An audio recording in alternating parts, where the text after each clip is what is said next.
எங்கள் ஊர் ராமநாதபுரம் மாவட்டம் கமுதி வட்டம் கோயிலாங்குளம் குரூப்பில் வந்து நெருஞ்சிப்பட்டி கிராமம் இருக்குது. எங்கள் ஊரில் வந்து மொத்தம் 3500 மக்கள் வசிக்கிறாங்க. இங்கே பள்ளிக்கூடத்தில் வந்து ஒரு 100 பிள்ளைய டெய்லி கமுதிக்கு போயிட்டு வர்றாங்க. எங்கள் ரோடு வந்து அதிகம் மோசமாக இருக்குது. அதே மாதிரி குடிநீர் ரொம்ப பிரச்சனையாக இருக்குது. இதே மாதிரி நாங்கள் 3 கலெக்டர்கிட்ட இந்த ரோடு சம்மந்தமாக பெட்டிஷன் கொடுத்துருக்கோம். சிஎம் செல்லுக்கு அனுப்பியிருக்கோம். பிடிஓ பார்த்துருக்கோம். தாசில்தார் எல்லாத்தையும் பார்த்து இது வரைக்கும் எந்த முயற்சியும் எடுக்கவே இல்லை. இப்போ நாங்கள் தேர்தல் புறக்கணிப்பு ஊரில் கூட்டமாக எடுத்து ஒரு முடிவு பண்ணி நோட்டீஸ் அடித்து ஒட்டியிருக்கு.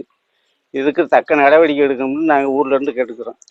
ராமநாதபுரம் மாவட்டம் கமுதி வட்டம் கோயிலாங்குளம் குரூப்பில் உள்ள நெருஞ்சிப்பட்டி கிராமத்திலிருந்து கிராம மக்கள் அனைவரும் கடந்த 13 ஆண்டுகளுக்கு முன்னால் ஒரு கோரிக்கை வைத்தோம். அதே பிரச்சனையில் 13 வருடத்திற்கு பிறகு எங்களுக்கு தார் சாலை அமைக்கப்பட்டது. போராடித்தான் அதையும் பெற்றும். குடிநீர் வசதி 13 ஆண்டுகளாக இல்லை.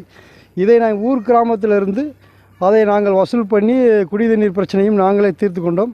அதற்கும் அரசும் செவிசாய்க்கவில்லை, அதிகாரிகளும் செவிசாய்க்கவில்லை. மாவட்ட கலெக்டர் எந்த நடவடிக்கையும் எடுக்கவில்லை. இந்த 13 ஆண்டுகளாக நாங்கள் போராடித்தான் நெருஞ்சிப்பட்டி கிராமத்தில் வாழ்ந்து கொண்டிருக்கின்றோம்.